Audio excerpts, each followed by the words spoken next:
So this is at Port Owen in South Africa, and we're just removing the boat because the float valves over here, these are actually pushing the water. The water is actually getting in there.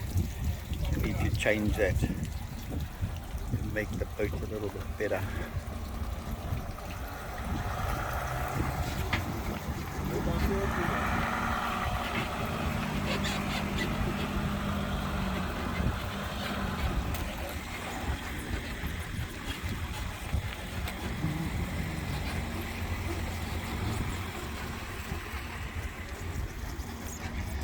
And that's it, out the water.